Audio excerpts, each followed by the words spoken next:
Good morning, good afternoon, and good evening, ladies and gentlemen. Welcome to another episode of the AV Podcast, or whatever it is. I always screw that up. We're here again debating on if we should cover certain topics. We decided that we're not, but this particular stream is just going to be about your guys' questions. First thing we'll dive into is what we've all done, how our weeks went, did we do anything in AV? Then we'll talk about the movie, which I think this time, as long as I watch the appropriate movie, was Pitch Black. Bob watched it on 480i, which is impressive. I have the DVD copy of it. Yep. Which I'm actually very excited about because the HDR remaster was something. So we'll talk about that when we get into it. I think I watched it on Blu-ray, so that's funny. We must have had the whole gamut. Three different methods there. But we'll talk about that when we get into it. So hopefully everybody's had a good holiday so far. New Year's is coming up. I'm excited about it. Not that I do anything, but it's just nice to have the family home. How have you guys been? How was your guys' holiday? How did everything go? Mine was orchestrated or maintained chaos. My daughter got a 4-foot rainbow unicorn that we have sincerely named Big Booty Bo. She takes everywhere. She spent the night at my mom's house last night, and I had to drive the truck 5 houses down just so I could deal with Big Booty Bo. How big is this unicorn? He's 4 foot by 4 foot. He's huge. That's huge. He's large. So it's like that giant Snorlax at Costco? Yes. He's enormous. That's you should have funny. seen my daughter's face when she opened it. She's just carrying him around. It's like a stuffed animal she sleeps with, except it's bigger than her. So she drags it around. She's 6, and she has this huge rainbow unicorn. And it's awesome. My mom found him. I think it was a Target thing, and she loves it. So, she loves it. The memories, I'm willing to put up with it. But I had to drive the truck 5 houses down to be able to deal with Bo. But how have you guys been? How was your holiday? Mine's low key. We haven't really done our extended family gathering yet. It was supposed to happen today, but it got kicked back because my sister's family's sick, and then my in-laws are coming in January, so hasn't really happened yet. We had our intermediate family. It was nice. It was low key. Megan made an awesome meal. Like, what was it? Like all the fixings. It looked like something out of a romance movie or something. It was fantastic. Ham, okay, green bean casseroles, green beans. Like, potatoes, like the whole. So wait, green bean casserole and green beans? Yeah. Are you guys a green bean family? Is that where this is going? One of my daughters won't eat green bean casserole, so she made green beans with bacon in it for her, which is also good. I love green bean casserole. If you go to the coast, like the West Coast or Seattle, and you talk to them about casseroles, they look at you weird. Like it's, what did somebody say? It was some type of food. Ethnic food is what they called it. What? No. What? Midwestern food. But casseroles are very Midwest. Absolutely. Very Midwest. Bob, how was yours? Well, my wife got sick after a family gathering on Saturday, so a week ago. She got food poisoning from, we think, a questionable veggie tray. It was bad. I mean, she was in bed for like 2 days. Like right after we got off the podcast, I found out how bad it was last week, and I ran out to Target 11 o'clock at night to get her ginger ale and like saltine crackers.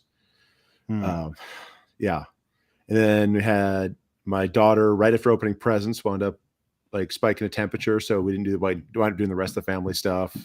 It's been a fun week of just, oh no, sick. But I mean, we had a great time otherwise, just, kind of low key, made a bunch of good food, and then wound up having way too much food at home as a result of people not being able to come over.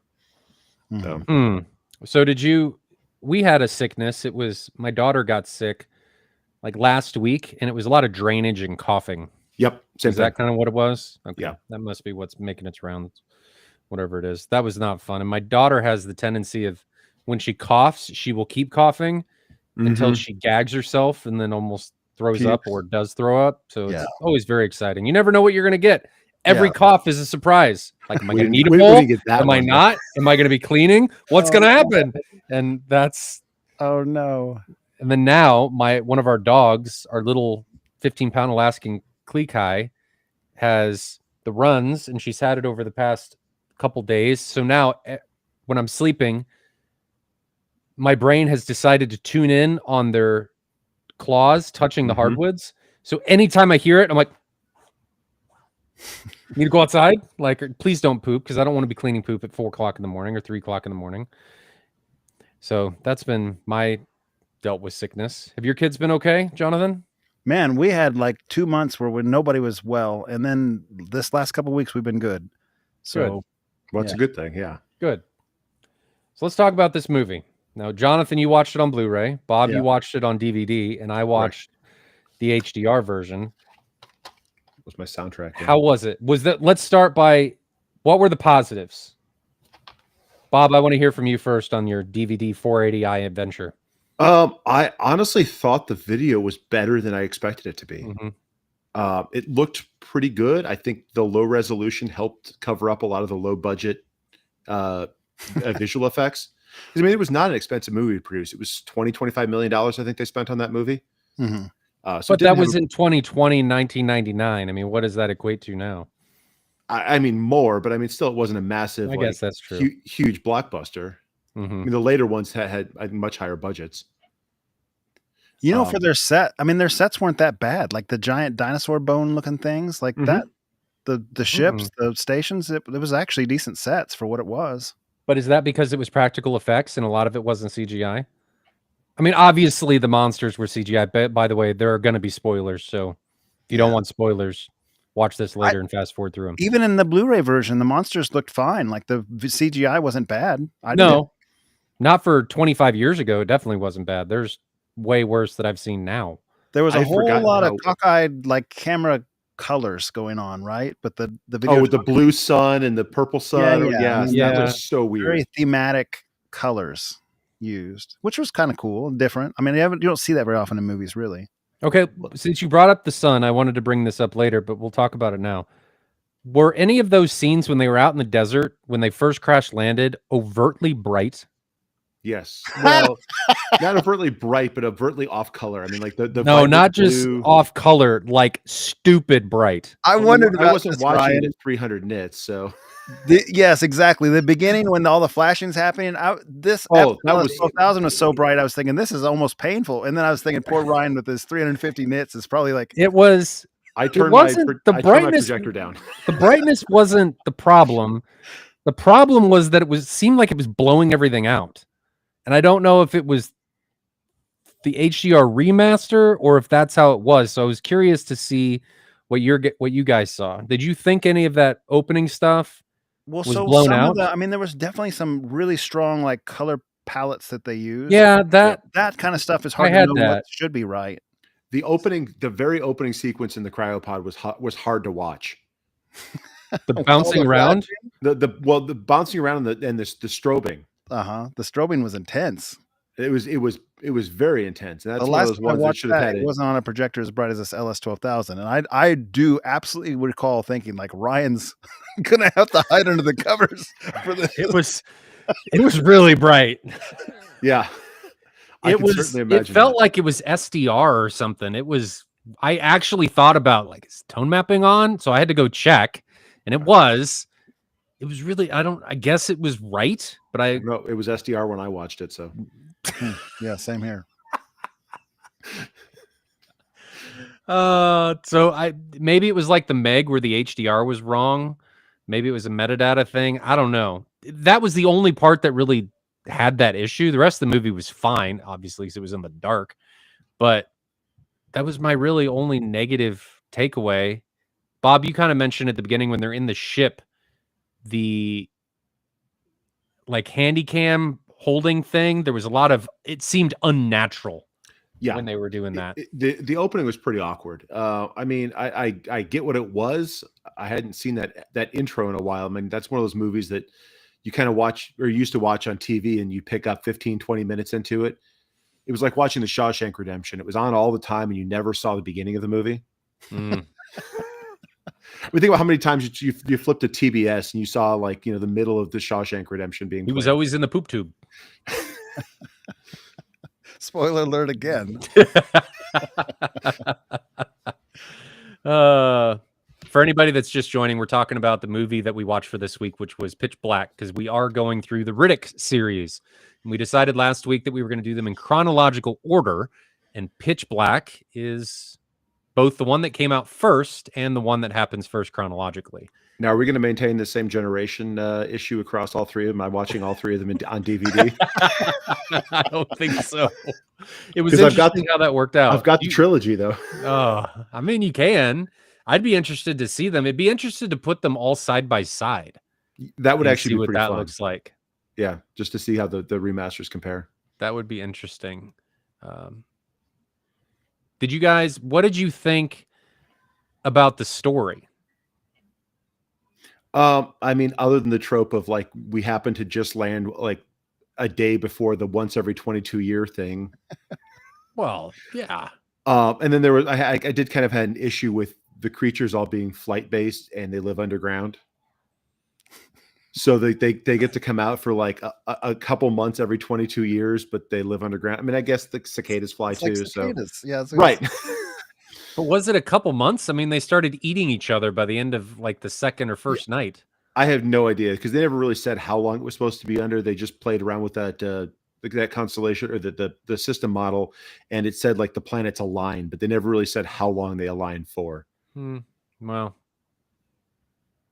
oh well. I didn't hate the story. I thought it was kind of a fun movie. I don't like all the jump scares. That's not for me. Like there was probably 3 or 4 jump scares, and I get anxious. Like I was feeling stressed out after that movie was over because of all the jump scares. Were there You're listening to it loud. Oh, there were a couple. I mean, their whole intent is to frighten you. I get frightened. Like it makes me jump. I get frightened. Well, I mean, it was originally released as that sci-fi horror genre, so I mean that's yeah. So I could do without those. That's for sure. All right, this is the big one that I want to touch on is soundtrack. Mm-hmm. So I watched this on Dolby Digital 5.1. Yeah. 5.1 too, the one I watched. What was mine? And I will say that up mixing, because I up mixed it just because I had a pretty good surround sound experience, other than the fact that there was no bass. Mm-hmm. Yeah, I'm curious if that was the constant thing because, like, I mean, when the ship crashed, there was no rumbling, there was nothing in caves, there was nothing when anything hit a wall. It was not what you expect from a movie these days. Mm-hmm. And even my wife, when we got done watching, she's like, "There was no bass in that movie." Yeah, it felt weird. The 4K was DTS HD, so I guess it was the same track all the way around. The up mixer, I think it did a great job. I mean, I thought it was, I've heard far worse. And even without the up mixer on, I thought it was good. It was a well-mixed movie, I guess, for the time. I enjoyed it. I didn't really have many problems with it. I thought they utilized what they had fairly well. Yes, I thought the channel usage was really good. And thinking back, we talk about bass now. I kind of wonder if that's just how bass was in a lot of systems. I mean, we didn't have a lot of these enormous subwoofers like we do now. See, it's interesting. Got to grab stuff like Terminator 2. I didn't think the bass was like so anemic that it was noteworthy anemic. Did you think so, Ryan? I mean, I don't know that it was. I mean, it didn't like call attention to itself as like, oh my gosh, this is a 5-star bass movie by any stretch. But I didn't ever really think like I didn't think there was no bass in it. But I got all the tactile stuff hooked up too. So if there's any hint of it, I'm getting something. Hint, here's Jonathan. I started off watching it in a I'm on the turn off right now, so it's like a +5 or +6 dB, whichever one bass profile I was using, and I thought I was on flat. Like, I mean, it seemed like there was that little nothing, and then I bumped it up some more, and it was still pretty weak. Not like it just wasn't over the top. There just wasn't a lot there. The rest of the sound was done well, but the bass side, it wasn't there. And that might be an issue with the older version or this particular like multi-pack. I don't particularly know on that one, but because I didn't get to see the other two. But this one was just not, it was a little lacking. I'm just trying to remember a lot of those older movies I don't think have tons of bass in them. That's right. And a lot of it was just a mastering choice. It could be because no one had the systems capable of rendering it back then. I don't know. And you didn't want Good to. observation. There was stuff back then where they stripped out a lot of that stuff. Because you didn't want to ruin people's TV speakers and sound bars and little 8-inch subwoofers. Sound bars. I guess no. Was there even sound bars regularly around back then? I mean, maybe some, but yeah, I guess not. So Tim watched us podcast last week and knew we were going to watch this, and afterwards he asked me how the Epson did on this one, because this is like pitch black. The movie would infer that it's a very dark movie. I thought this actually was kind of like a showcase of how some of the old movies that portray a very dark environment do very well on a screen that can't go OLED black. Because at no point during this movie did I think like, oh, the gray level's there. And I actually was a little bit worried about that because Epson doesn't have JVC black level. It doesn't have OLED black level. I was thinking this might be kind of disappointing. It wasn't. Everything they portrayed through the Epson looked really good in SDR. Like anytime there was dark on the screen, there was also very bright highlights. And so you get that interesting contrast cooking up and your pupils dial in to like still make it look dark. They did it. I thought it was almost a masterclass as far as how to portray something dark that still looks really dark when it's not truly that dark. Like when they're doing the lighting, when they're pulling that outside and they've got all those tube lights and stuff on them. Yes. I did appreciate that because it, at no point, I mean, the Christie doesn't have the greatest contrast. I think it's somewhere between 5,000 and 6,000 to 1. Sure, about where the Epson is. Sure. And it's, at no point did I think, man, this looks really gray. Yeah, it wasn't. There was no waking up in 1917 stuff. No. It allowed the ANSI contrast to do what it needed to do because it was all. There were very, very bright elements that your eye was drawn to, and then you had the contrast between that and the dark. And they did. Whoever mastered that movie, both audio and visually, for how old it is, they did a pretty good job. I mean, then you go into like monster design. I can't even think of now any monster that is like that thing that uses echolocation to find stuff. Quiet Place. Tremors. Okay, well, you guys just named 2 immediately. But I one of your favorite movies? Shut up. But I don't. The Quiet Place, they didn't use echolocation. They didn't broadcast their own sounds like those did. I mean, Tremors didn't do that either. They were just kind of going off vibrations and sound. Yeah. So these with the wide path, and I liked how Vin Diesel was able to find the sweet spot. I remember that iconic scene where he's going back and forth. I mean, that was a cool, iconic scene. It was totally cheesy, but I liked it. And I thought it was cool. I've seen this movie before, but it took me back. And how did he figure it out that was the way to deceive that thing from looking at the like skeletized head of it? That didn't make a whole lot of sense to me. I don't know. Location of the eyes and the body probably, and what their field of vision going forward was. Don't look too far into this, Jonathan. Okay, they're like a hammerhead shark. I mean, they can't see directly in front of them. How did they cut people in half though? Is their head like a knife? Maybe. Yeah, that's questionable. It was was questionable. Grabbing a rib. I thought the movie got better pacing wise too as it continued on. Yes, the opening had some really rough cuts. Like they happened too fast, and too rapid, and kind of threw the pacing off a little bit. But as it settled in, like it got more and more enjoyable to watch. Yeah, it was as long as it needed to be. I think they didn't stretch it out. They didn't make it too long. The only making it a little longer was turning off the gas on the ship when they were taking off at the very end. Like, this is unnecessary. That we didn't need to do that, but whatever. I kind of get annoyed sometimes when some of the characters are like, who's going to die from the very first few minutes after you introduce them, because they portray them in such a way that you can figure it out. I wish they wouldn't do that, and they don't have to do that. Like the movie Alien, they don't do that. The crew are all like legitimately decent people. They're like stock fleet workers. They're not dumb. You don't know who's going to die. You don't have like somebody saying stupid things that's going to get them, obviously killed. There's a little bit of that in this one. Even Aliens was like that. I mean, the Marines were all kind of on the same par. I mean, other than the two that had the smart guns. The big not dolly, but tripod mounted guns. Smart guns. Yeah. That kept and hid. Come on, Bob. Did you ever play Alien versus Predator on PC? No, but I They played got a lot through of all of this. Aliens because they had it at the YMCA, Mm, the side scroller one. mm-hmm. That was great. They're smart guns, is what they are. Now, all But that I being agree. said, one person died at the end who I was kind of surprised died, and I won't even say who. If you haven't watched it in a long time, I forgot that that character had died. We've and already spoiled the hell out of the movie. You might I as well felt go like, into what? it. I didn't expect that one. But for the most part, you knew from the first 5 minutes of introducing to a character who was going to die or not. But I forgot about that death scene where she dies. I don't care about spoilers, whatever. Where she dies after going to save Only Vin surprise Diesel. in the movie has just That been, was like, what? I don't remember this. And then she just get carried off. yeah. That was just, I didn't remember that either. I don't know. Maybe Probably been 20 years since I watched maybe the monster knew that they only had a certain weight limit on the jet as they were taking off, and she had to go somewhere else. It was her ride to the asteroid belt or something. it. Well, they led you to believe that maybe he stabbed her or something. That's what I thought. Away. And then she gets carried away. You're like, And what? at no point, at any other point in that movie, did somebody get carried away until she got stabbed by something. No, And they then carried away half the body in the beginning, and then that one they picked up and kind of ripped half in the half. body in those were the little birds, like the swarm piranha things that did that. No, I thought one of the big ones when they were outside. They not John's the other guy. I thought got cut in half and picked up.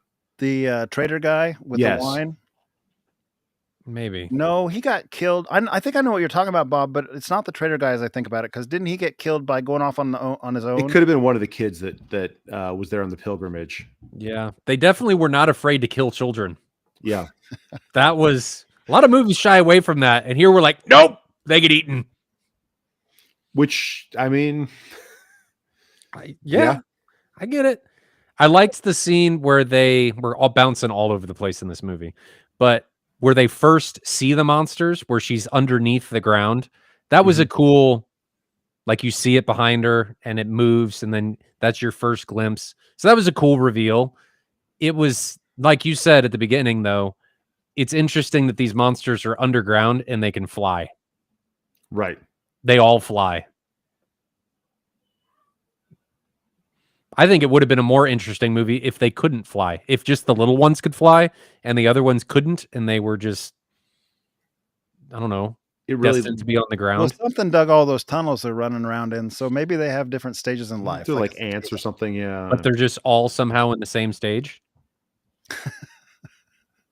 And no, what are the little ones? Maybe they're baby monsters or different times, because there were a couple different creatures, but it makes me wonder about the ecology of the planet, because there was nothing on the surface. Yeah. This So, makes like, me laugh. Can you imagine how how lost he is at this point? Are we talking about Red One? That We're was at last week. so you didn't know in Red One that all of the reindeer that fly actually eat people. Oh, that's so funny. So what's the next Riddick movie? one's Is it just Riddick? Is it And just then Riddick? no, Chronicles of Riddick and then Riddick, right? No, Dark Fury. Is that the right? animated one? Are we actually watching the Are we going to animated watch the one? animated one? I don't care. I've never seen it. Yeah, I like that one. As I recall. Okay. Guess I got to do that one. I think that's one. The next one is the prison planet Riddick? Chronicles of Riddick is a prison planet. I thought Chronicles of Riddick was with necromongers. They start on the prison planet, like Necromongers, I think, are in both of them. I can't keep track of it. I mean, I haven't watched them in a while, so let's see which one it is in order. Ask Google. That's what I'm doing right now.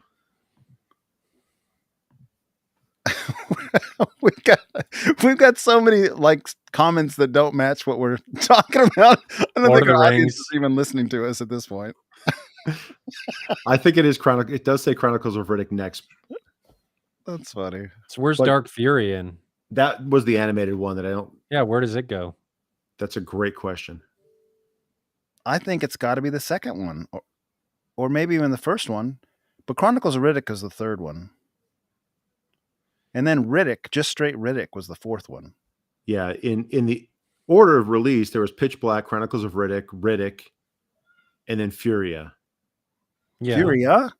That's not out yet. That's in production, maybe. He's jumped to Mad Max all of a sudden. Maybe Riddick is Furiosa's dad. Wait a minute. What's this Dark Fury you're talking about? Is that Yeah, where does that fall? I don't know. I'm trying to figure it out. I feel like I've seen that one. So Anthony says Chronicles is Necro, Riddick is the prison planet, Okay, that's what I thought. and Chronicles is the No. second movie. The Chronicles of Riddick opens up in the prison, for sure. Yes, it does. But the one where he, do I want to spoil it? The one where he goes into the prison on purpose is Riddick. Oh, the one he escapes from the prison is what I was thinking of. Yes. Is Chronicles. How's that not a prison planet? There's two prison planets? Yeah, Dark I don't Fury. want to say anything now because we're not on that movie right now. Dark Fury is animated, but we're gonna watch it. I just can't remember where it goes in the series. It probably goes before Pitch Black somehow.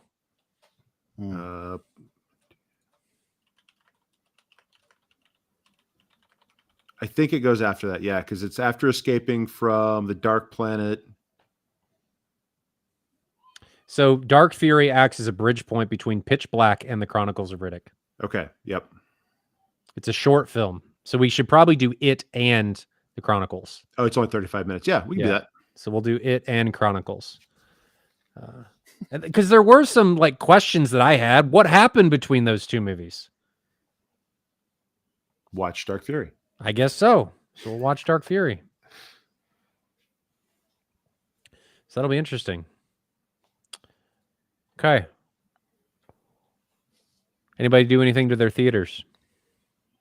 Jonathan's got a hole. Subwoofer's moved. Piece of wood with a hole in it. And there's a piece of wood with a hole in it. Yeah, I cut out the box pieces. I actually, somehow I got mixed up in my brain. I had to work Monday and Tuesday. Wednesday was Christmas. And then Thursday and Friday, it's been raining. So I couldn't go take my stuff outside to work. So today was the first day I actually got to work on stuff. But do you have both of your hands? I do. No, all my fingers and all my fingernails too. I'm good. But he has not shown us, so I think he's lying. You'll never see. All that equipment that I got for this has worked flawlessly. If there's been any faults, it's my own, not the equipment. Like it's really nice stuff. He's very excited about the worm drive. That's, oh my goodness, that skill saw. If I'm going to make a commercial for them, that's such a good saw. I had a Ryobi circular saw, which nobody gets terribly excited about that. It's trash compared to that. It is green. Compared to color. that worm saw. Holy smokes, it's nice. I didn't even know I was cutting into the wood. Did I tell you this last week or was it since? When I started cutting that 3/4 plywood, I couldn't even tell when I hit the wood. I thought surely I've hit the wood by now. I'm a little worried for Jonathan's appendages at this didn't point. even didn't do nothing. Didn't change. I didn't even realize that I was cutting anything and my arm's on the floor. What is happening? You're cutting against the guide, right? It's a perfect line. No, I didn't even use a guide, and I cut it it looked like I was a professional woodworker. I'm a novice. I mean, it was like a perfectly straight line. The thing is amazing. Top-down video. Jonathan's cutting, and he's let go of the saw, and the saw is just cutting itself as he picks his hand up off the floor. I've got that Ryobi saw, and I'm telling you, I can't cut a straight line to save my life with that saw. It like binds down and turns sideways when it binds down. And I can't do it. I even had Tim and Sheldon try it one time when they were here, and they were like, that saw sucks. So it was time. Did you have a good blade on it? A new blade, probably a cheap one, not a Diablo or something. Probably makes a difference there too. It does. It does. Look, I'm so proud of this saw. Oh, here comes the infomercial. This saw is on sale for $140, and it is amazing. Why did you bring it down to the basement? Well, because where I work is right out that door. Oh, basement on the door. back patio. Okay. It has an oil, it's like literally an oil plug. Like you fill it with real oil, like motor oil. It's 11 pounds. It's heavy, but it's a Cadillac, man. It's so good. So good. Next week on Jonathan's YouTube channel, here comes the infomercial for the skill saw. He's adding oil. You can't help but smile when you use a good tool. That's all I'll say. That is true. I mean, I was just blown away how nice that was compared to my Ryobi. A good tool definitely makes you feel better when you're doing something. That is for sure. Bob, did you do anything in your theater? You've been working with the Trinov. I've just been, kind of enjoying that. I got to figure out a good way to get content to it. That's been my biggest issue. This is a cool little tool. A Jasper jig. Yeah. So you put your pin you square off your wood with like an X where your center point is, and you put your pin in there for the distance you want. So one of these is inches and the other is like fractions of an inch. If you want 18 3/8, use this pin, for instance. And then you just turn it around. And that was super easy. Like I made perfect holes, one too small. So if you made too small of a hole and your Yeah. pin is long enough, you can put a piece of wood below it, just a double-sided sticky tape it to it, something Yeah, as a guide to sink that pin through and reference it. I off need the to do bottom surface. exactly that because one of them I didn't measure it quite right, so I made it too small. But it makes super good, perfect holes. That's what I'm saying. User error. Novice here. But the tools are nice. Bob, what do you mean how to get content to it? So I don't have a good way to direct stream to the processor because I don't have Rune anymore. I probably either need to start Rune back up without running through. So like right now, I either hook my PC up and do Tidal through the app, or I've got to use Plex, or I've got to get a Fire Stick out to try to get Atmos music. It's not as easy as like being able to use Tidal Connect to just push Atmos and 2-channel music through the app on the phone, which is super convenient. Yeah. And it would be amazing if Trinov or Storm ever got around to implementing that. I mean, Rune works virtually the but same Rune way. doesn't do multi-channel. Yeah. It does what an multi-channel, Apple doesn't do TV's for. Atmos. Well, but then you have to turn a device on. Oh, dear. Well, I'm just saying, it's super easy to pop up your phone and start streaming no. music. I have to turn a device on. Whatever will I do? I don't have the cool visualizer set up like you do where I get to see my music. Oh, that doesn't. Sometimes a lot of times I just watch in the dark. Yeah. I think it's more immersive doing it that way anyway. The spectrograph can get distracting. So since I'm not an Apple person and never bother to use them, with your guys' Apple TVs, can you control them remotely through a device and not actually have to have your display on to make it work? Or does your display have to be on? With your phone, you can, Ryan. With your phone, I think. Let me see right now. You can, but isn't that just casting? I don't know. Doesn't that get into problems with the Atmos music? The problem that I think you're going to run into is mine's all HDMI CEC connected, so it's going to turn on my projector anyway. I'd have to turn all that off the test, kind of think about it. Yeah, because the last time I did this before Tidal Connect came out, I was using a Fire Stick because it would allow Tidal and Amazon Music to stream 4K, but then the Fire Stick doesn't support Tidal for Atmos anymore. So I don't have a good way to play it. Yeah, I'd like just using Rune. As uppity as that may be, it just works. No, Rune's great for 2-channel. Well, and it's actually one of the only devices that I can use to work because I have to stream to the Storm and the Trinov simultaneously to be able to switch. Yep. For demos and stuff. And so Rune, I can broadcast to as many endpoints as I want at the same time. And it allows the Mountain RTA to work because it's broadcasting from the server too. You could probably do that with Tidal Connect too if the devices supported it. It'll allow you to do more at multiple devices.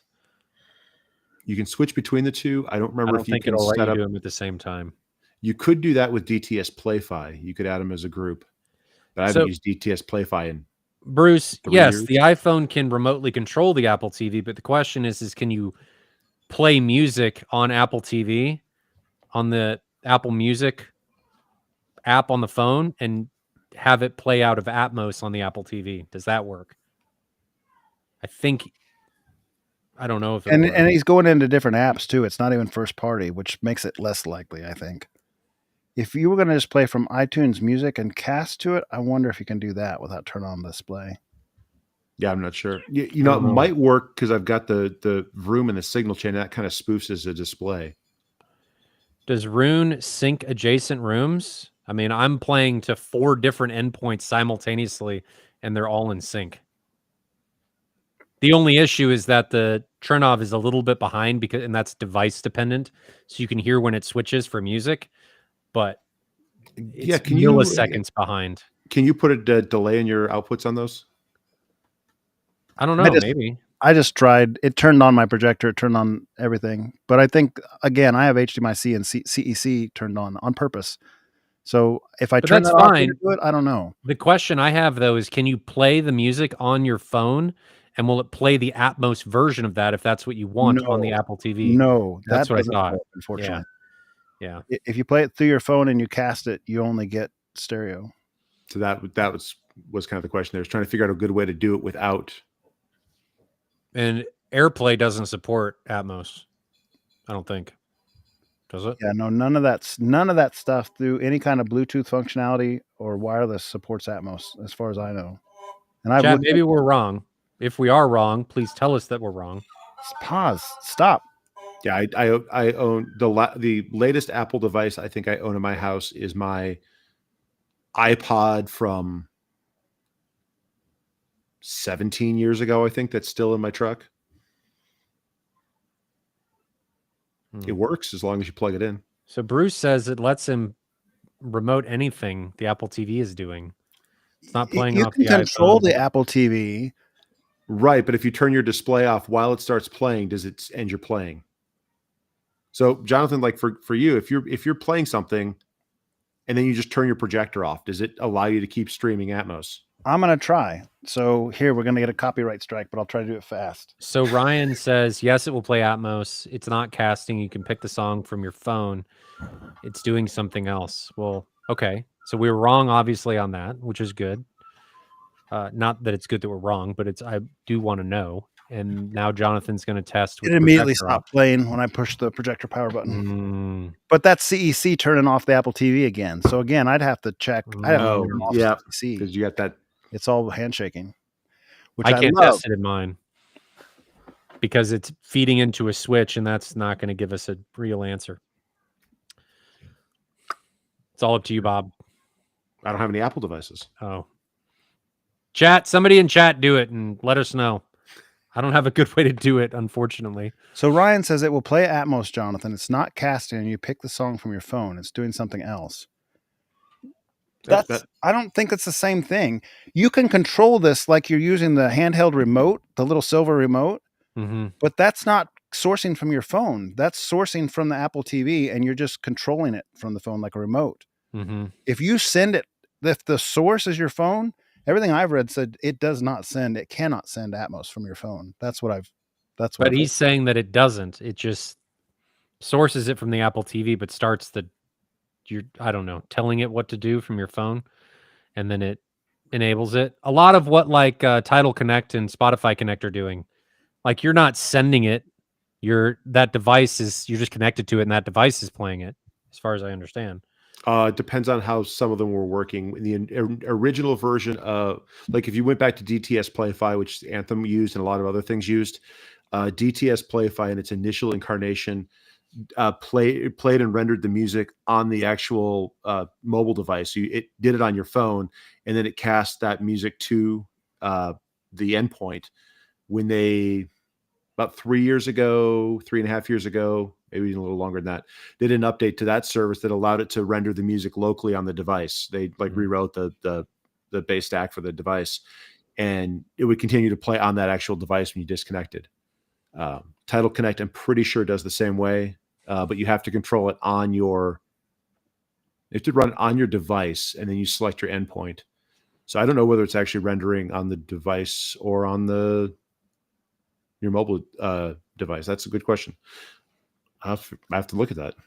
Patrick and Ryan, here's the question that I would have for that. And maybe it's tomato, but I don't think it is in the context of what we're talking about. If you turn off the wireless on your Apple TV and unhook the Cat 5 cable if you have it wired, so that the Apple TV has no wireless, no wired, no connectivity itself, and then your source is your phone, I don't think you can get Atmos anymore. I don't think you can. That's not really important though, because really the question is, can you just use your Apple TV to play the music to your processor or receiver without having your display on? And if you can control it remotely through your phone, then that works great. Well, then you got two guys saying that you can.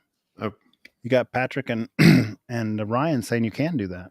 Now the question is, can I control it through an Android phone? And the answer is probably not. Loser. I don't think so. Loser. Yeah. Well, that was a long way to get to that conclusion, that we think we can use your phone to control the Apple TV, but not send the Apple TV track from the phone to the Apple TV, because that's not possible. But you can control it, so if the TV's off or the projector's off, you can still listen to Atmos music because the phone's controlling it. But it's not sending it; it's just controlling it. Yeah, I think we got to the answer we wanted. Okay. I don't want to buy Apple stuff. Anything else? I felt the on same those way, topics? Bob, but the Apple TV is so nice. I mean, we've talked about it on here It before. is. It's so nice. It is. The functionality on the Amazon Fire stuff is not great from a remote access standpoint, and the Google stuff is not much better. Nope. Just get an Apple TV. It works. We had Fire Sticks in every room on every TV did. that had TVs, and they're all in a box now. We have Apple Still got an Alexa man. They're way better. I've still got a Roku upstairs. I got a Roku as well. Mine's pretty crusty. It's an early 4K model. It's not very good. We have Rokus on the kids' TVs. They work decently well. It's on the Plasma because the Plasma doesn't have any online apps. Should we get into questions? We should get into questions. There's not very many of them. Chat, if you have questions, feel free to write them into the chat and let us know. We will get to them in the order that they are received. So let's jump into these. There's only 9 as of now. If you guys see another question, start. Mark Fox asks, what is Dirac promising that have people... Let me put it on screen. That would help. What is Dirac promising that has people so worked up about it? It's not likely to work on entry-level AVP AVRs. I'm assuming this is art. I don't know. Yeah, I think It's Bob's probably Must be art. It's most likely that he's referring to art, and that has not been released on anything other than Storm Nope. yet, correct? Nope. Isn't that so far behind? Wasn't it supposed to be released on the Marantz stuff? On like AV10, for instance? I think they ran into some issues with it. It's probably related to either processing power or number of filter taps or something along those lines. It's a lot harder to do than I think they thought it was going to be. Yeah. And what it does is it uses every speaker and subwoofer in the theater to support other speakers and subwoofers in the theater. So waveforming uses the front array as the active subs and the rear sub array as canceling subs, not noise canceling, but canceling subs. So the rear subs aren't actually active. It's just the front array. Rear array doesn't do anything except support. So your SPL limited by the front array and waveforming. Just throwing that out there. In Dirac, you're not limited by just having sub support subs. Every speaker can support every other speaker and sub, depending on its own frequency response capabilities. So if you have a full range surround, it could support a subwoofer, potentially. If you have a subwoofer, it could support that full range surround to a certain frequency, and you can set all of these frequency thresholds. So it can make a huge difference in flattening out the frequency response and fixing room modes. An issue that comes up, so it's not all fairy tales and rainbows. There's an issue that comes up that a lot of people, most people, pretty much all people, don't really think about. And that issue is that because a speaker is supporting other things while it's playing back content, you are increasing its need for SPL output. Mm-hmm. So it is very easy for people to run into situations where you're going to blow drivers, where if you weren't providing support to other speakers or subwoofers, you wouldn't do that. So it's not the fault of art. It's the fault of whoever's setting it up because they're not thinking about that, and you definitely need to think about it. You can blow drivers, and I have seen situations where people have done exactly that because they're basing their SPL output capability on without art, and then art gets turned on, and pop, there starts going the drivers. Does art, because I've only played with that one time ever, does that have limits on maximum amount that you're allowed to support, or they can? You can set that. Okay. You're able to set your support limits. Okay. And you can tell what speakers it's allowed to support and what subwoofers and what all that kind of stuff. It's getting more and more granular, which is really good. But it's still, like all auto EQs, another limitation, and this is not limited to art, is they still struggle with your infrasonics. Anything below 20 hertz, they really struggle with. And that's just a limitation of auto EQ, I believe, due to wavelength, right? It becomes way more difficult to deal with those wavelengths when they're ridiculous. 80 feet long. Yeah, Mhm. when they're Yeah. stupid long.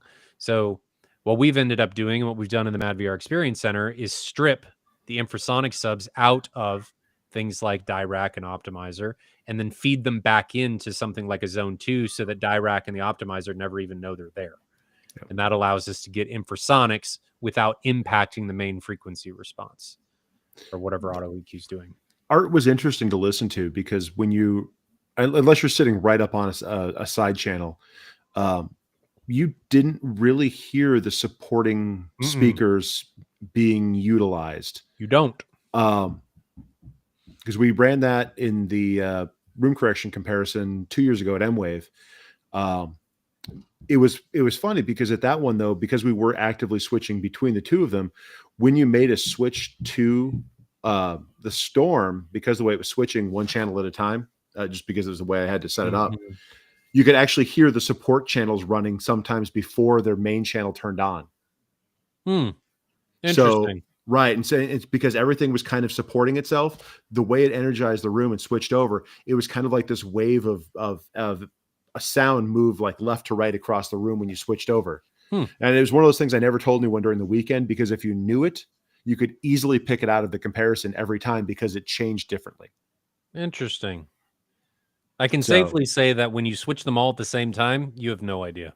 No, it's very hard to hear that. I had guys over for a demo today. There were two gentlemen that came over. And you know they're enjoying the demo when they break out their phones, they start videotaping things. Not that you're going to get a good audio quality from a phone, but you know they're excited because they start videotaping things. And I was switching during a few of the video demos. And I think in one demo I switched like 10 times. No idea that it even took place. So if you switch them all at the same time, art to optimizer in this case, you can't tell. Can't tell. So that's a unique use case, Bob, that you were able to hear that kick on. The because you could hear the reinforcement channels. It was kind of a weird little thing, and I don't think anyone will ever set it up that way again, because we ran that. That was a kind of a unique setup for that situation or something. If we do that again, I will ask Bob to get us some Bob wire switches instead, because I'm not doing the manual way again. No, we didn't do manual. No. Year one was manual. That's where I had to change all the knobs by hand. But year two was the AV Pro Edge. We can't. The AV Pro Edge had its own problems, and that I'm not going back to that either. It had. Because I think I was the first person that ever used them, because no one had ever really used those things. Like they had the product and it worked, but we were using it in a way that it was never designed to be used. Yeah, that is true. Because we were using it for multiple channel rapid switching, and it's not really. It was meant for a distributed audio product. Well, they pulled that product. They don't even sell it anymore. Yeah, I'm not starring any more questions, by the way. It had some issues, but it worked really well for the setup that we had. It did. Had some noise in the background though. A little bit, but we were also going from XLR to RCA through an ADC, back out of DAC, from RCA to XLR. So there was not an ideally cabled setup. Yeah, that may not have been its fault. It may have been our fault. Kevin asks, did you guys get to upgrade your systems during after Xmas? I finally got a 5.1 coming from a 3.1. So he's added a couple speakers. That's very exciting. That's a nice thing. I'm assuming he added some rear surrounds. Did you sides. guys change anything over the holidays? No, I did not. I need to sell before I change. Did I change anything? I don't think I changed anything. No changes. I haven't changed anything either. You reach a certain point and then it all slows down. Mm-hmm. Bob's going to rip apart his entire system here soon, so we get to. I am. I'm looking forward to watching him suffer, because I was the one suffering for a long time. And I just get to watch Bob suffer. When I can't watch anything for a long time, yeah. No, we didn't upgrade anything, but congrats on your upgrade. That's always very exciting. Mm-hmm. Yes. Especially when you start getting some surround channels in there. That's a nice addition. Yeah. Kevin, post in chat what you got, what you upgraded, and what you had before. I'm always curious. Next question. Ken M Mac 22. What brand of speaker cables do you guys recommend that don't break the bank? 12 gauge. Pretty much. Yep. We'd said this many times on many casts. Google Roger Russell wire table. Roger Russell wire table. It has more information on speaker cable than you can shake a stick at. And it's really good, objective engineering style information that's watered down for someone to understand very easily. With objective test data, impedance charts to show you what distance speaker wire you can go to with what impedance speaker. And like Bob says, 12 gauge is pretty much the catch-all for anything. 14 gauge in most cases will work for 8 ohm speakers in most home theaters. 12 And gauge. if you're worried about potential breaks in the walls, you could throw a 14.4 in there and just be plenty happy and never have to worry about it. I mean, you can get OFC 14.4 from Monoprice for not too bad. Yeah. They still have about the best speaker cable deals. I was just looking for it yesterday because I had to buy some extra cable for my subs, and I was looking all over Amazon. Don't buy CCA. That stuff's all over the place on Amazon. Ironically, no one could tell the difference between CCA and copper at M-Wave. I don't doubt it. I mean, we went 20, 30 feet, but yes. At the distances where that would start mattering, it's like 3 gauges smaller equivalent. Correct. So if you're running 12 gauge versus 12 gauge, you're and the difference in cost is not enough to bother. Yeah. No. And 30-foot 15 gauge is probably not even a problem. Well, and it may start to matter more at greater power outputs. Yes. Right, where you're you'll have more losses, and you're running into more loss from resistance. If you see copper clad aluminum, the bottom line is you need to if you buy CCA, you need to buy 3 gauges larger, smaller number, larger size, right, than what you're looking at. So just don't.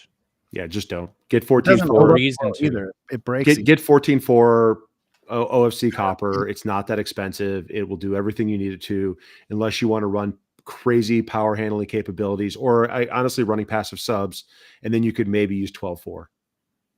That stuff is not fun to work with, though. It's really heavy. It is very heavy. Ask me how I know. 12.4 is 9 gauge when it comes down to it, so that's tons of everything. That stuff was not fun just to carry down the stairs. Yeah, in 500-foot spools. They weigh over 100 pounds I think. My son and I were having a hard time carrying them because there wasn't a lot of places to latch onto. That wasn't fun, but it's done. And I would not recommend Romex though for speaker cables, because the problem with Romex, you actually can tell a difference between Romex and basically everything else. That we did this at M-Wave this year. The only comparison that people could reliably tell the difference from across everything. And we had cables that range we had speaker cables that range from 50 cents a foot to $10,000 a pair or $8,000 a pair, and interconnects that range from $6 to $20,000. The only thing anyone could tell a difference between was 20 or 30 foot of Romex and everything else.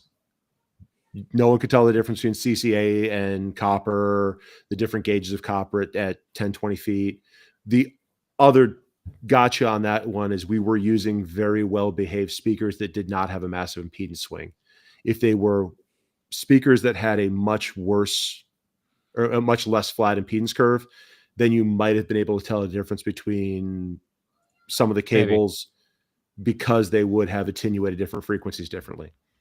I'd have no problem using Romex. I think your test had to have some sort of flaw there because copper is copper. You had 12 gauge Romex, right?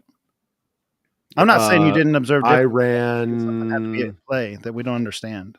It was white or yellow. I don't remember which one. It's in a box over there somewhere. It was either 12 or 14 gauge.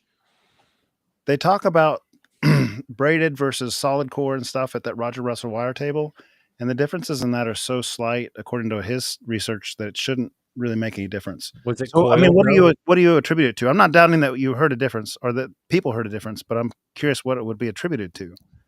Probably the capacitance or inductance, depending on how the cable was laid. I'd have to go look at what it is per foot on those things. I don't know off the top of my head.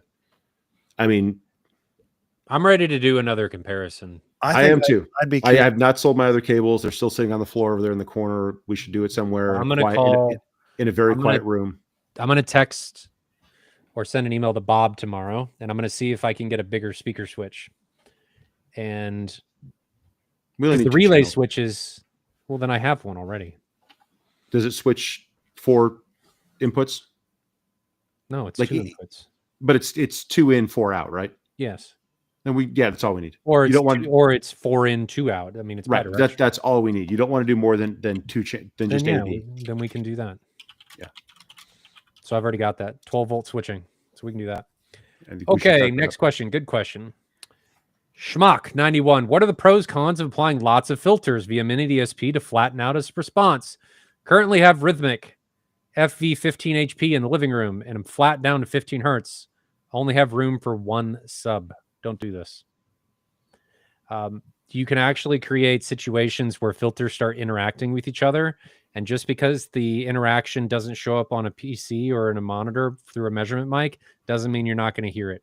A lot of people run into these situations and they just flatten the bejesus out of things.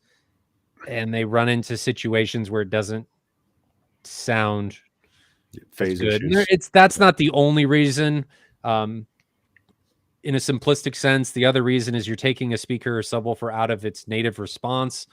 So if you're hammering it with different filters, you can start to create situations where you're creating distortion, you're creating phase problems, because you're changing phase in a lot of these situations whenever you're applying filters.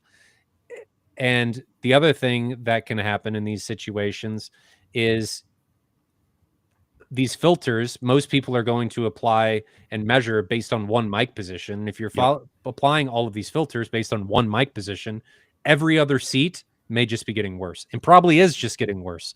So in most of these situations, the very best thing to do is to have 4 or 5 simultaneous microphones and be able to plug it into smart and see everything happen in real time. You have to spatially average. Or average different measurements, and then take 5 different measurements around the same thing. I'm just saying that the easiest way to do it is to do it all at the same time, and then allow smart or a similar piece of software to spatially average them. Do it, though. No, the other way to do it is to take the measurements individually and then average them, which is very time consuming, which is why most people don't do it, and then start applying and removing filters until you can get the best response you can, theoretically, with the least amount of filters possible. And a lot of times do that. Happening. If you're going to do that, tape every one of your mic locations, because if you move your mic location back to a single or back to a same spot and you're off a couple inches, you could have a radically different measurement because you've just moved yourself into a mode or out of a null. So, and a lot of times what ends up happening in those situations is you're going to have a bunch of filters, and then you're going to realize that those filters aren't doing anything, or they're having negative effects in the surrounding seats. So you end up taking them out. So if you want to calibrate for one seat, you're probably going to be okay having more filters. But if you want to have a flatter response for an entire section, couch, multiple rows, it's going to be more difficult. As long as they're all cuts, don't do a lot of boosts. You can get away with a little boosts, but not a lot. I have a good experience to share on that. That's worthwhile. One of the local guys did exactly that. He calibrated his single sub, made it ruler flat, went over for a movie night. He was showing everybody, like, look how flat this is. Look where I came from. Where he came from was pretty rough because single sub, small rectangular room. He had some big modes and nulls, and he made it fairly flat, and he's real proud of it. And I was sitting in the seat, maybe 2 seats over, and he started playing some sweeps to do that show, and the sweeps sounded like terrible. And 2 seats down, the sweeps did not even sound like normal sweeps. The reason is exactly what Ryan was talking about.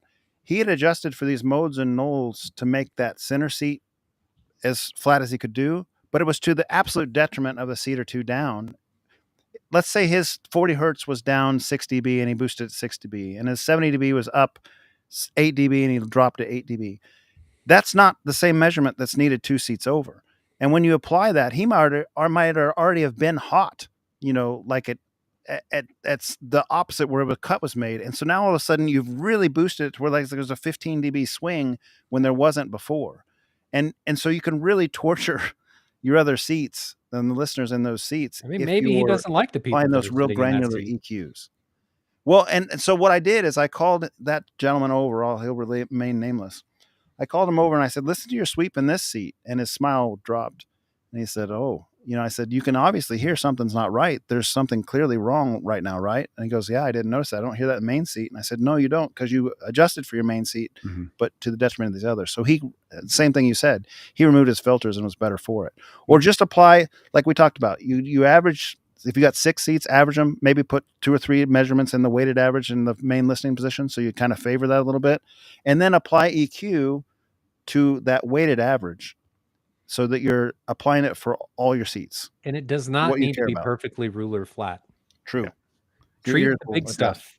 Well, that's the same. Treat the big It's the stuff. same thing people run into with trying to do the automated room EQ systems.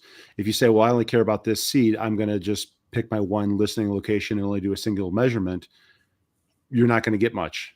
You're going to get where that mic is, and if you move your head from that, you lean back, you recline your seat. Now all of a sudden, all those measurements that you did to correct that aren't going to be right. They're not going to be right across the space. Correct. Now you can also overly do that too. And if you do your spatial average as like, all the way across your row of seating, in front of the seating and back of the seating, and it does not, your system does not weight specific areas, then you can run basically just in the same situation where, because it's averaged so far across the room, it's not going to do anything useful. Yes. So you want to kind of define for most of the systems, you want to define a small area that they use. I mean, it's within a couple feet of your main listening position.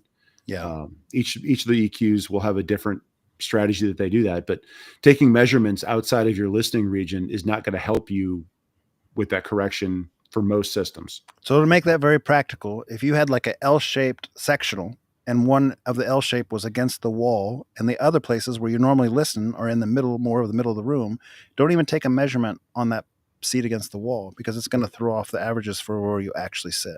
So that's what I think what Bob's trying to say. Yeah. Or the proper way to do this is saying, if you focus on subs, which is where most people get into this, add more subs. Add more subs, yeah.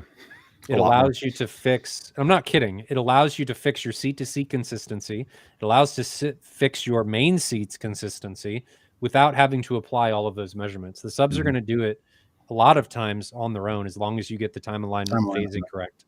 So in a lot of these situations, in a long-winded answer to make it very short, less is more. The less you can apply to get a good result, the overall better it's going to be, in my opinion, and in my experience. Good question. Yep. Oh, no, we deleted that one.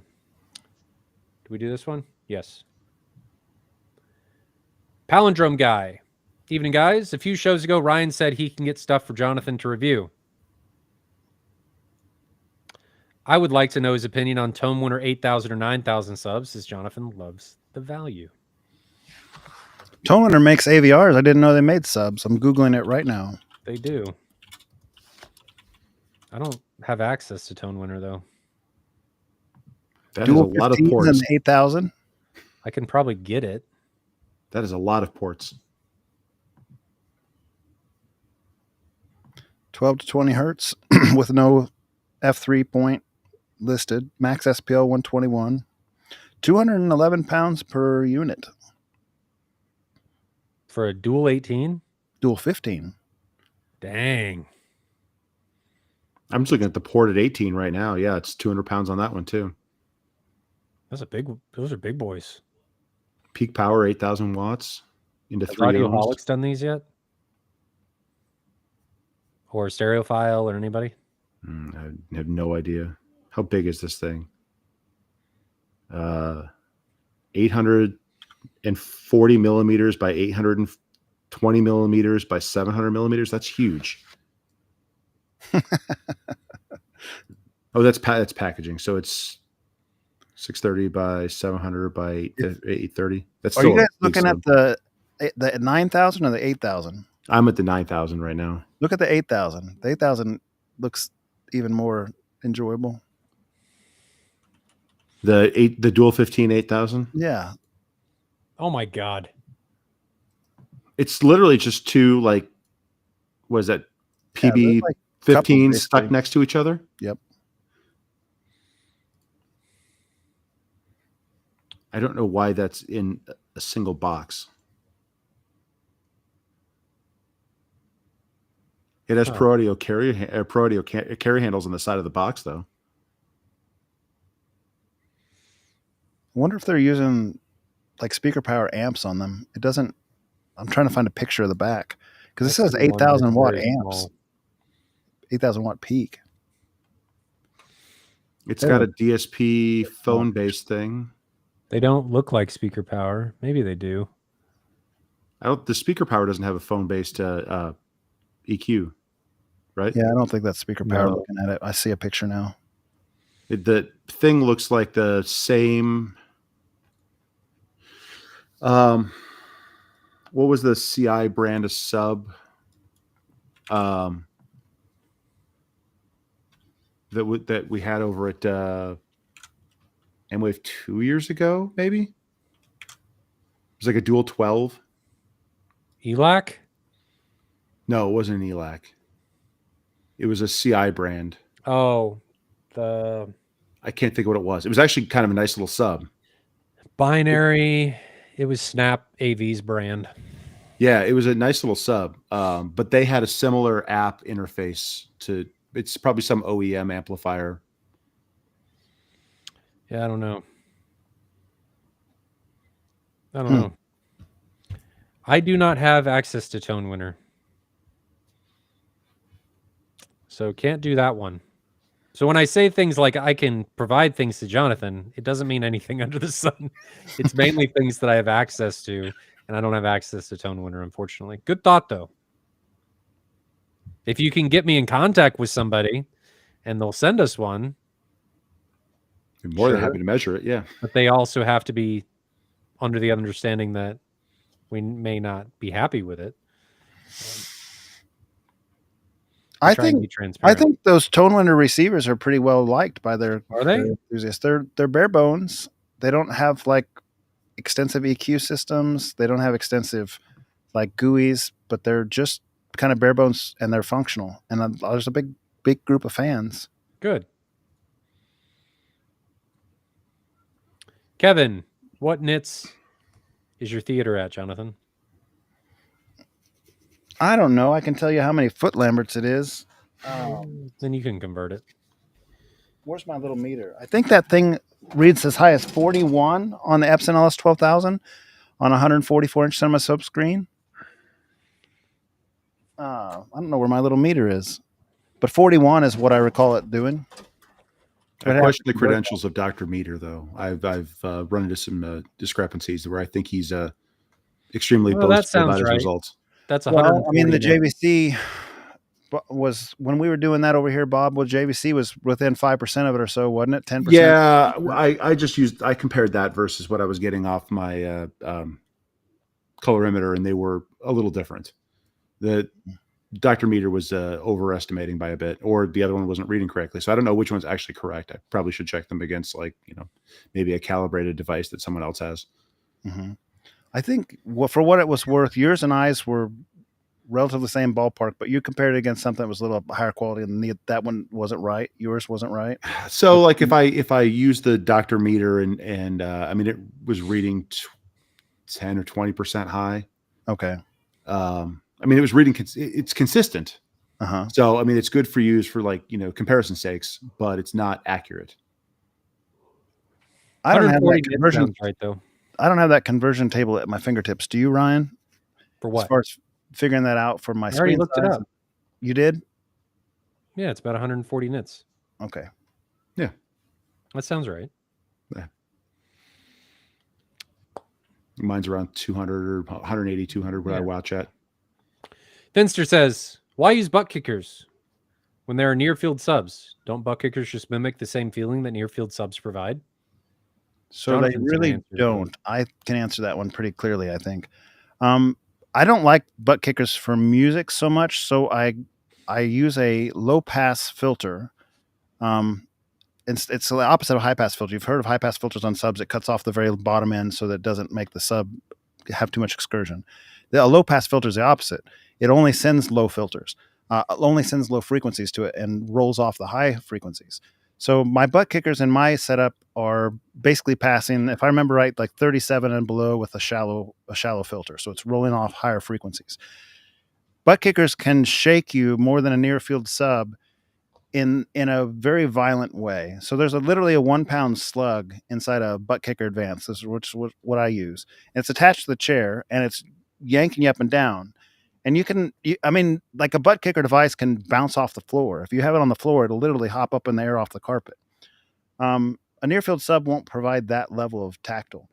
A near field sub, however, will feel much more accurate with music because it's not a mechanical thing. It's just an acoustic, like it's what the subwoofers are doing across the room, and it's just right up against your back, so you feel that. It's nice. I really like near field, but on a concrete slab, they can't do what a butt kicker does. So in tandem, both of them together are better than either of them apart.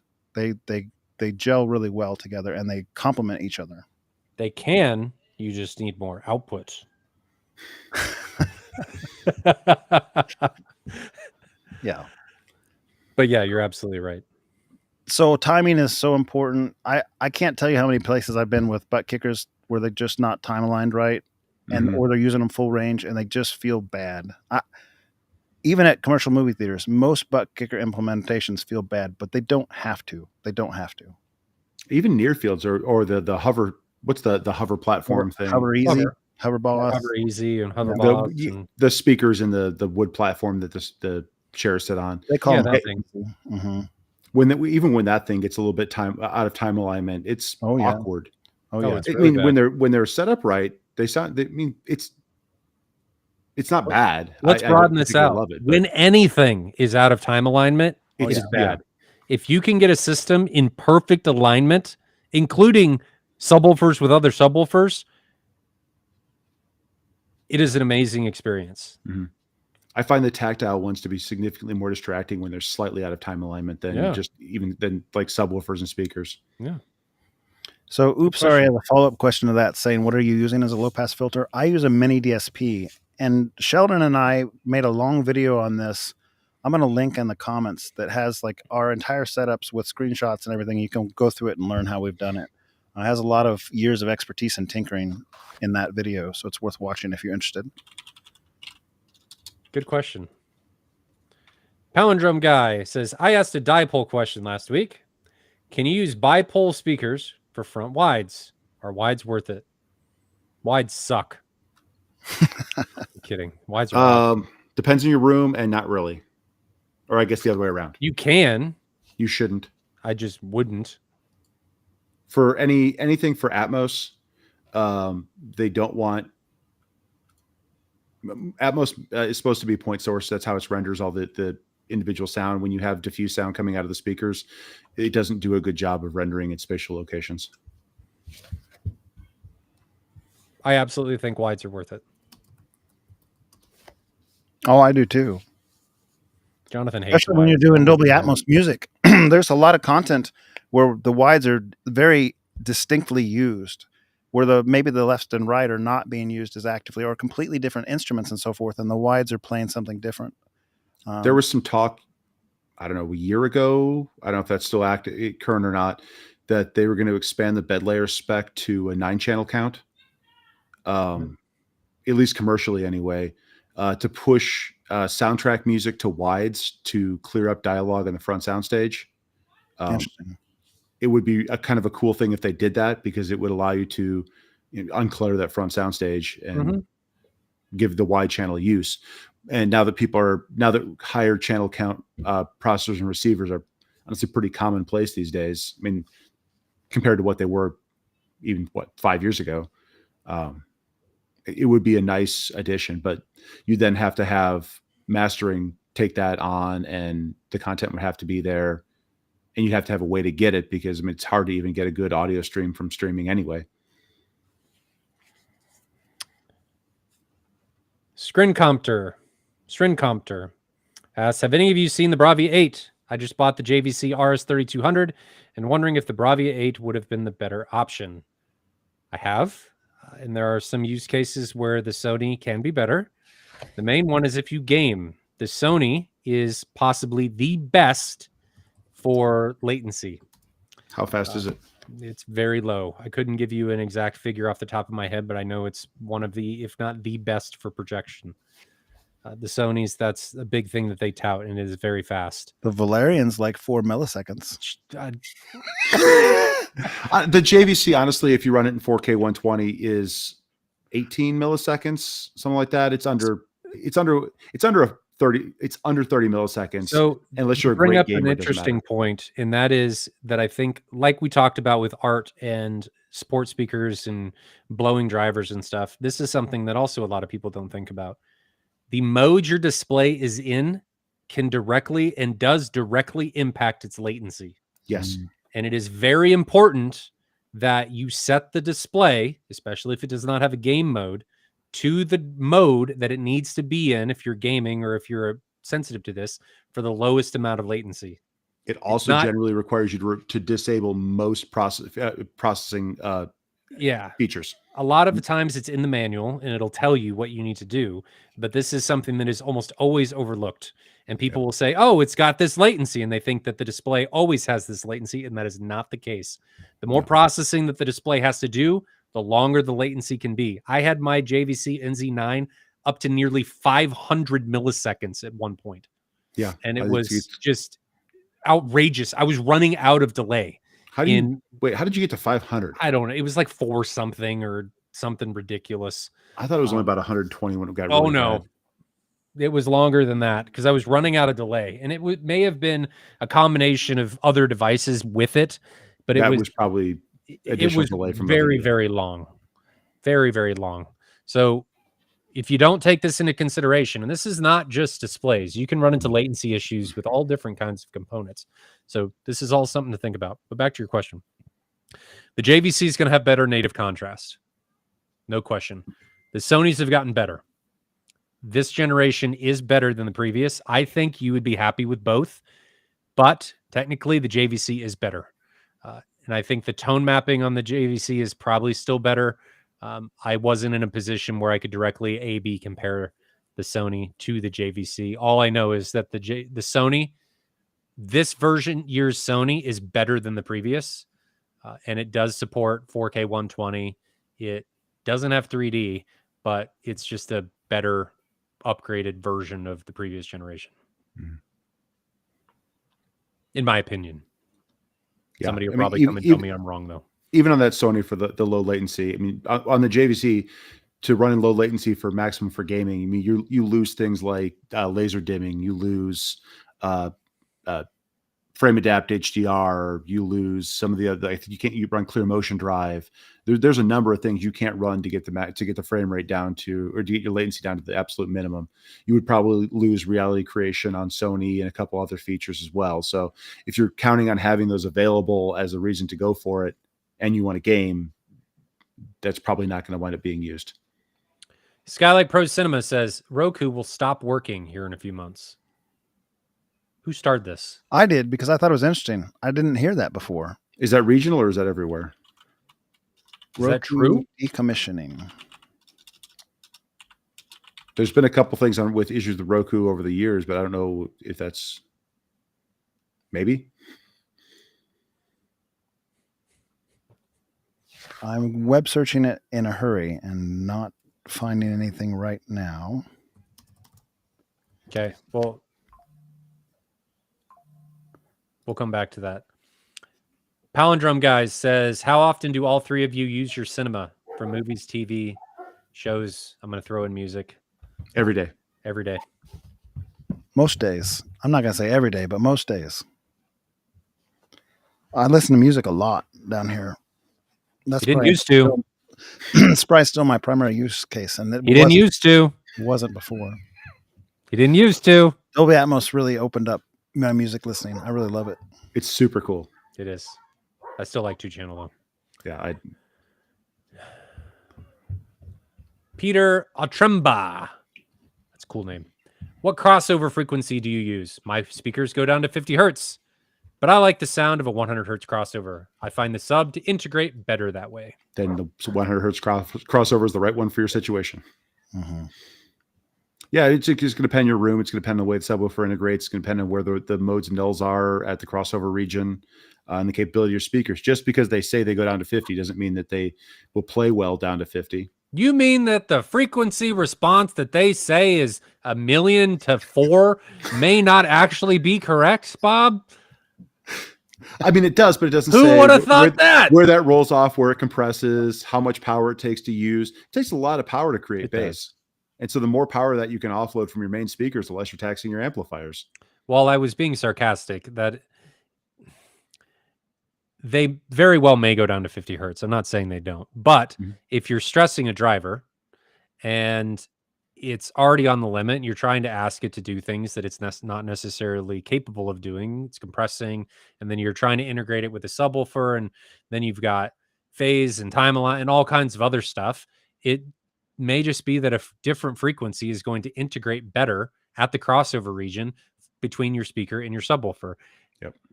I'm at I'd have to go look. I'm fairly high. I think my mains are 80, 90, and then the surrounds are 100, maybe a little bit higher than that. Yeah, probably 110, 115. All of us are pretty high on the crossovers, but that's because that's where they integrated best. That's where we got the smoothest response for them. I mean, we were looking after Dirac and stuff was doing stuff and measurements and what have you.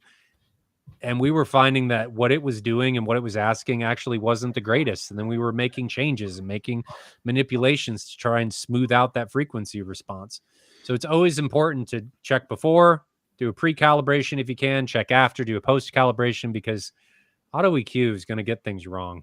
Yeah. And I mean, my speakers back there, I mean, if I play them in just 2-channel and run a frequency sweep on them, because they sit in a pretty big room mode right there, they'll play flat down to 20 hertz, even though they're not spec to do that. They don't sound good when they do. you're hearing the wall. Yeah, you're hearing a lot of room gain. And so I have them crossed over, I think probably around 90 hertz or something like that right now. I'd have to look what it is on the Trinov. I think on the Lindorf, normally I have them either at 80 or 100. We talked about this last week, though, didn't we? Yeah, we talked about this last week. Well, someone asked a question about 115 hertz crossover or something like that. You said it the best at the beginning, is your crossover should be whatever allows the sub and the speaker to integrate the best. Yeah. Just because every room's going to have different problems in different regions, and you want to try to avoid that within the capabilities of your system. My thing is why would you have your main play at 50 hertz anyway when your subwoofer is just going to do it better? Exactly. And then your main's not trying to play all those other additional frequencies.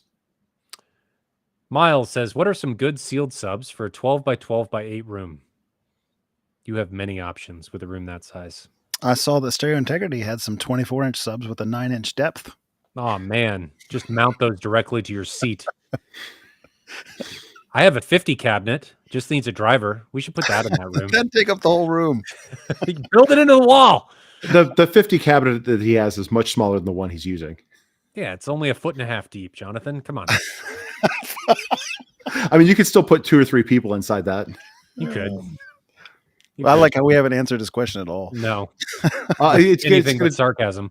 It's going to depend on your budget. It's going to depend on how much you want to, on how crazy you want to be. I mean, if you're trying to hit 160 dB in your small room, then you're going to look for need like 160. 157, whatever newbie's up to now. Oh man. It depends on how insane you want to go. If you're a normal listener, I mean, multiple subs will give you a better spatial response, especially since your room is square. Maybe it's small. You won't need monstrous. You don't need monstrous subs. You could have a great response with 210s with a room that small. You're not going to be digging into infrasonic, but you could have a great response if they're properly priced. You have a lot of options with a room that small. The question you have to ask yourself is what type of tactile feeling are you wanting to get? Mm-hmm. And the answer to this is a sub is really not going to be too big for the room. It may just not fit. But I mean, you could do 18s, 21s, 24s, and they would work fine in your room. They just wouldn't need to strain as far as output. Mm-hmm. Your infrasonic response would be crazy. I'd love it. Yeah, it's depending on what you're trying to get out of the situation. There's not a lot of bad options. Well, there are bad options, but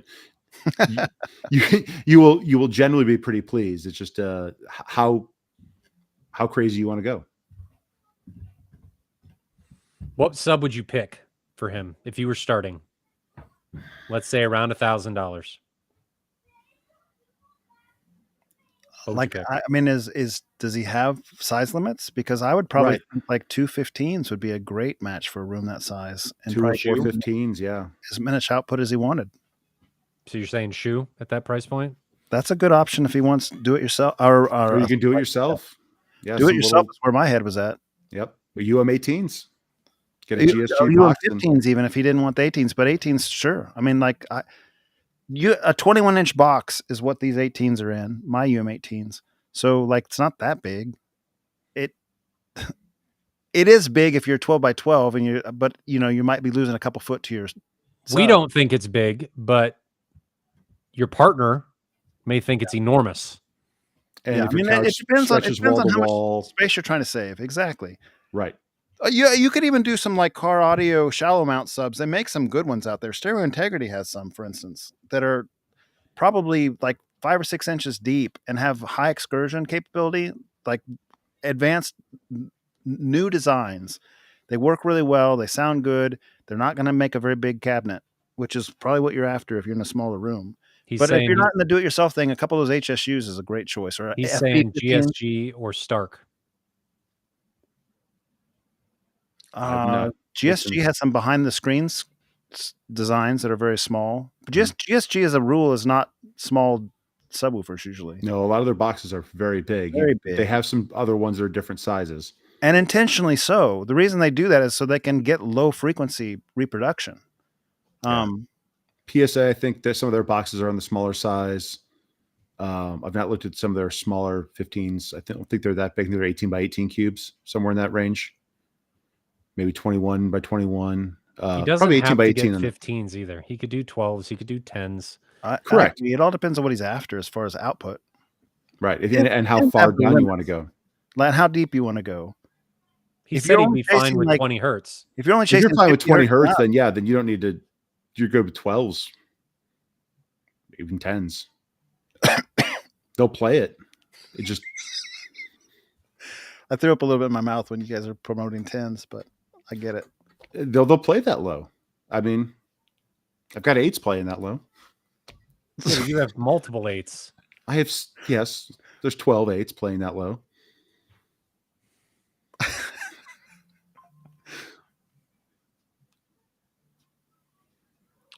Kevin Orr says, I bought a Marantz AV10 a few months ago. Thanks, Ryan. You're welcome.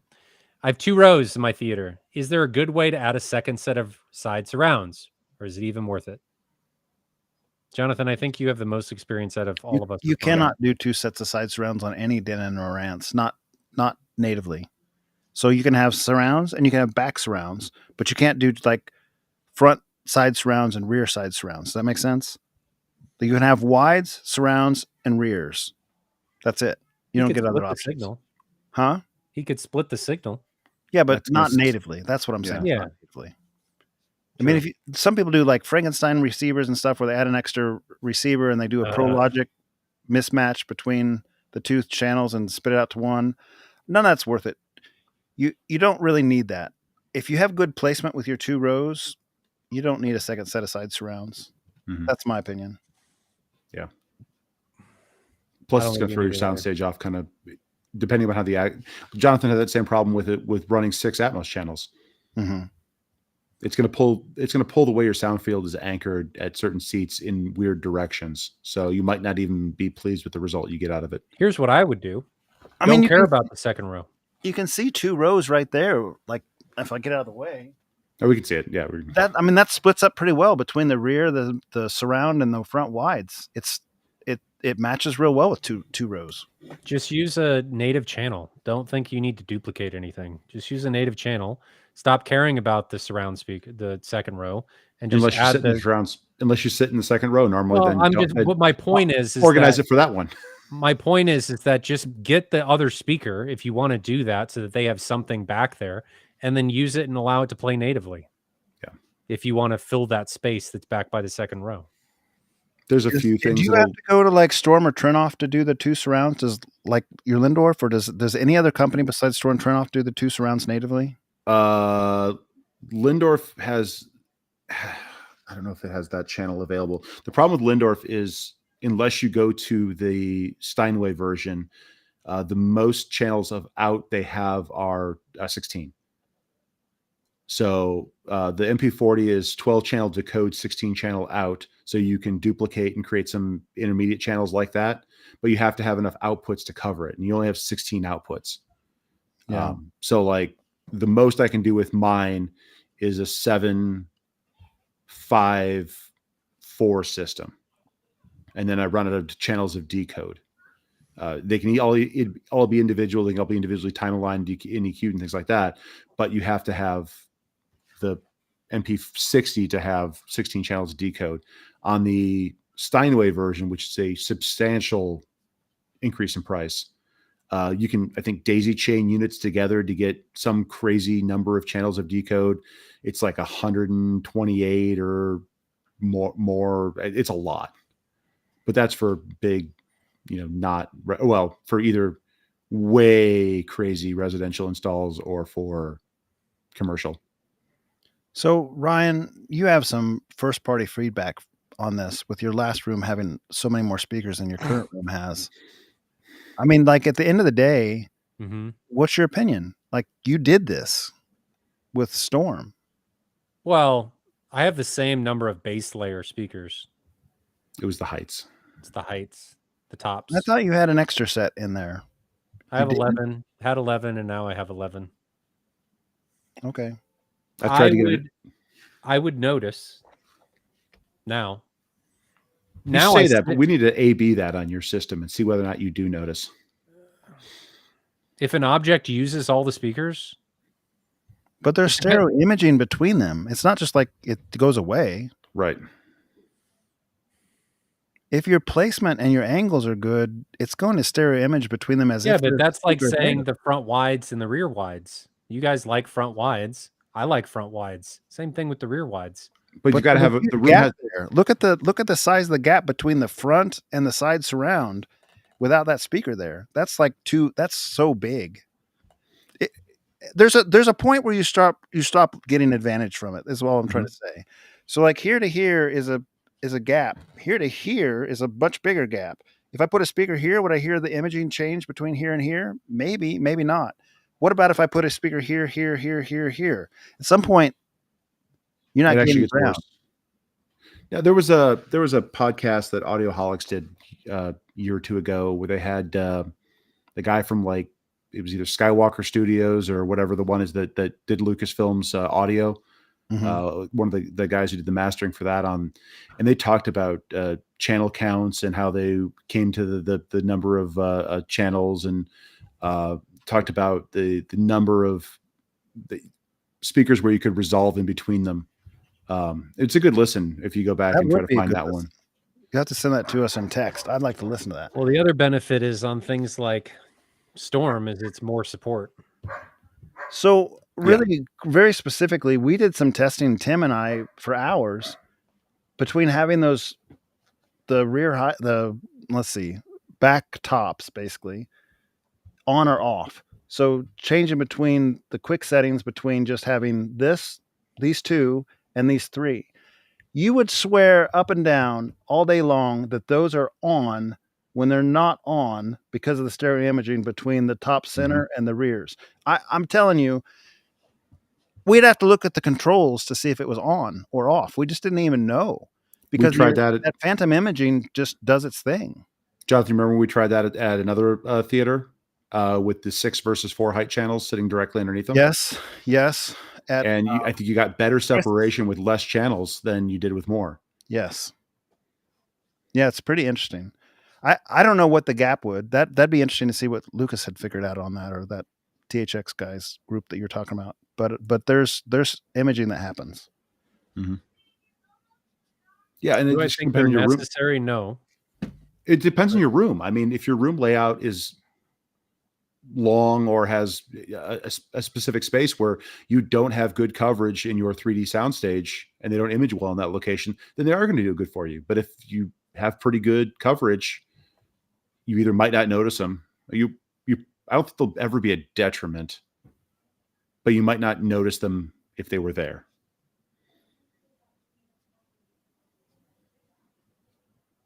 Evidently, I'm wrong.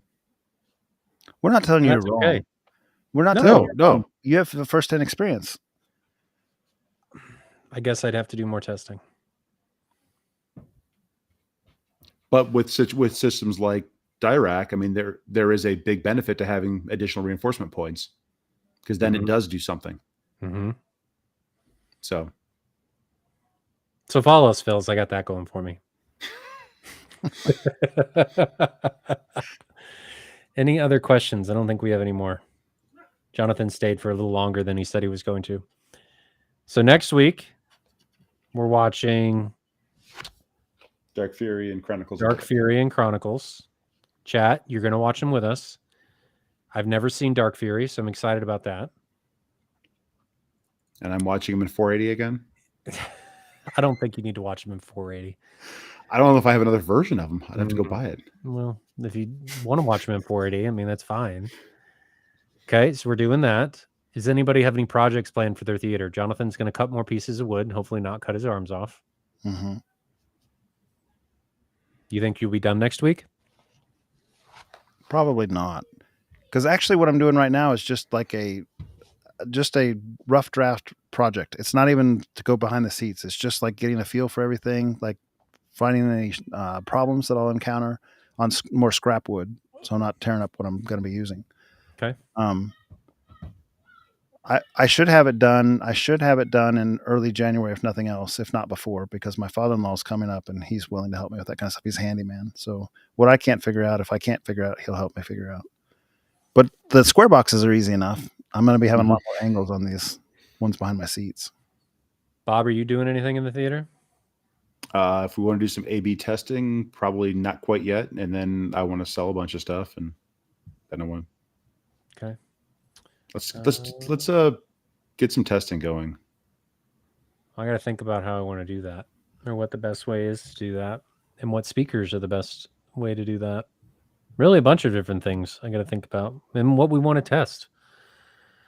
Okay, so we got things to do, potentially, and then Jonathan and I are starting to plan the crawl. I think.